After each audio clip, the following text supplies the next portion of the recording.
Unsurprisingly, the Democrats have hit rock bottom.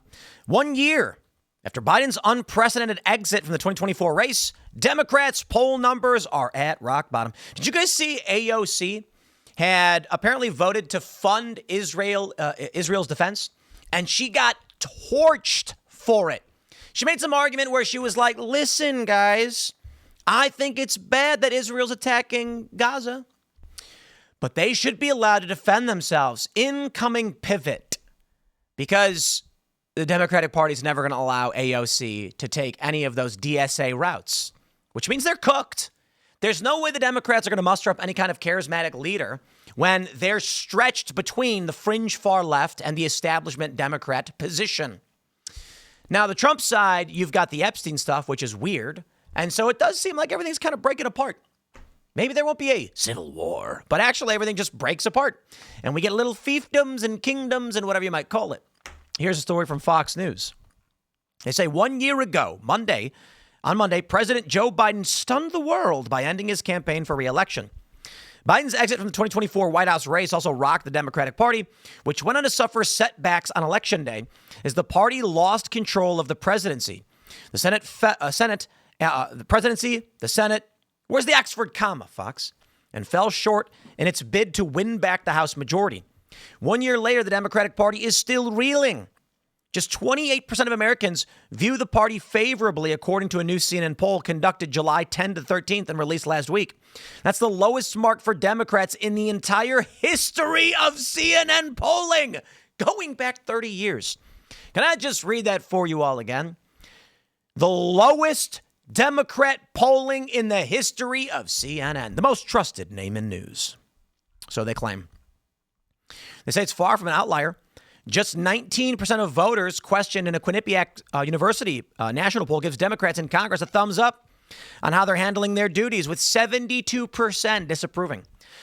That's an all-time low since Quinnipiac University first began asking congressional approval questions in their survey 16 years ago. The Democratic Party has been in political wilderness since the elections. Not only did their party lose power, but Republicans made gains among Black, Hispanic, and younger voters, all traditional members of the Democrat Party base. Since Trump's return to power earlier this year, an increasingly energized base of Democrats is urging party leaders to take a stronger stand in pushing back against the president's sweeping and controversial second-term agenda. Their anger is directed not only at Republicans, but at Democrats they feel aren't vocal enough in their opposition to Trump. So there's this viral story going around where apparently Gen Z, their approval for Donald Trump has dropped markedly. The funny thing is, the Democrats are saying, aha, yay, Gen Z is not conservative, which is not at all what it says. It means they just don't approve of what Trump is doing. We don't know which direction they're going, but some insinuate it's because Gen Z is far right. And Trump was like, we're going to give amnesty to illegal immigrants. And everybody was like, no. And they got pissed. I think Gen Z is sick and tired of being told you will have nothing and you will be happy. This idea that generations come before them and they get to own houses and they get to buy cars and get 2 weeks vacation, have clothes on their backs. And Gen Z is told you can have debt and homelessness. Good luck. I couldn't imagine. I mean, you know what's really funny is I just had my first child and I am almost 40. There's this funny story happens with Ilhan Omar where her daughter is protesting at a university and she's like 20-something years old. And everybody was like, what? She has a 20-year-old daughter? What? Yeah, she's 40-something, dude. She had a kid in her early 20s like most humans have always done. But millennials are stunted. And I started to think about it. And I was thinking about, like, why didn't I have a family and a kid when I was in my 20s? Oh, because the economic crisis. I was like homeless. I was sleeping on floors. I had no money. I couldn't find a job anywhere. And eventually I made it work. But the inability to live anywhere means it's not so much that it's impossible. It's that the circumstances never arise in urban society for this to happen. Now, I'm sure if I lived in the middle of nowhere, it would have been a different story. Even being broke, things are different. In the cities, there's no opportunity to meet people, and there's no way to actually plan for a family. Now, take a look at Gen Z. I don't know how they're going to have families, and the birth rates are at a massive all-time low. Actually, I think I can pull this up. U.S. birth rates hit all-time low, says the CDC.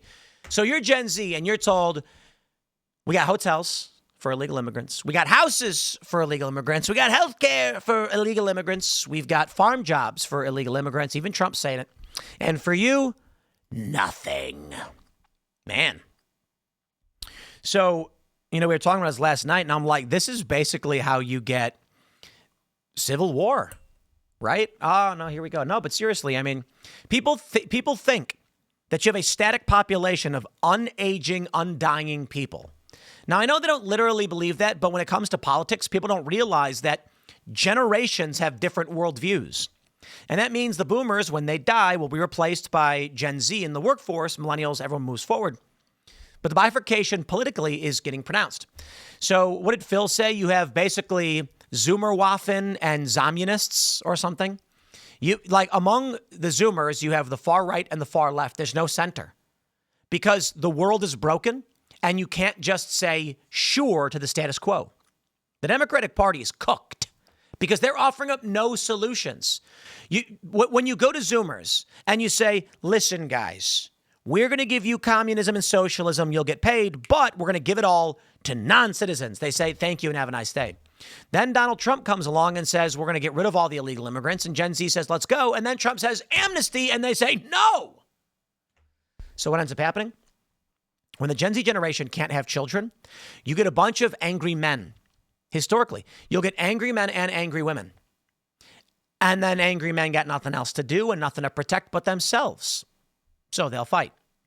These Zoomers are going to be in their 30s with no property, with no access, with no resources, and they're not going to be happy with owning nothing. So they're going to adopt some ideology that will prescribe a solution to these problems. That's why I don't see Democrats winning. They got no charismatic leader, and their crackpottery offers up no solution to the problem that Zoomers are experiencing. Gen Z entering the workforce, being told that your properties, your birthright is being given away to non-citizens, and that's Democrats doing it. And they're going to say, bring on the far right. And they'll get mocked for it by the millennials, by, liberal Gen X and boomers, but it won't matter. It doesn't matter. The boomers are reaching the mortality cliff. Birth rates are at an all-time low. The political power of this country is going to rapidly twist in a way that we can't predict all that well. What I can say is that the Democrats are basically only offering up more commies. Hakeem Jeffries denies report that he believes Dems will lose bid to retake House if Zohran Mamdani wins in New York City. They will. More and more Zoomers are going to be like, no, stop. But okay if they don't. I'm a millennial.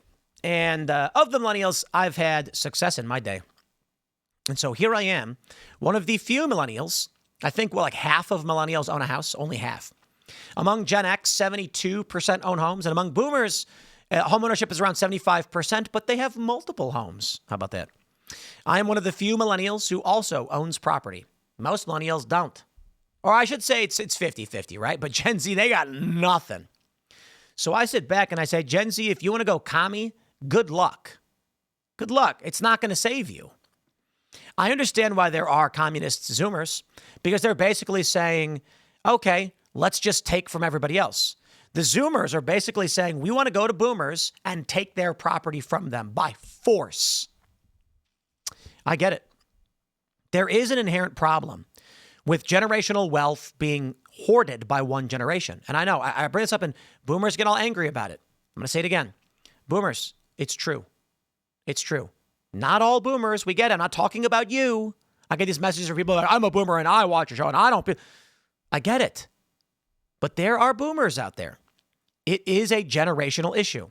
Never in history has a single generation held so much wealth relative to the other generations. Maybe because medicine and we're living longer, perhaps, but it's true.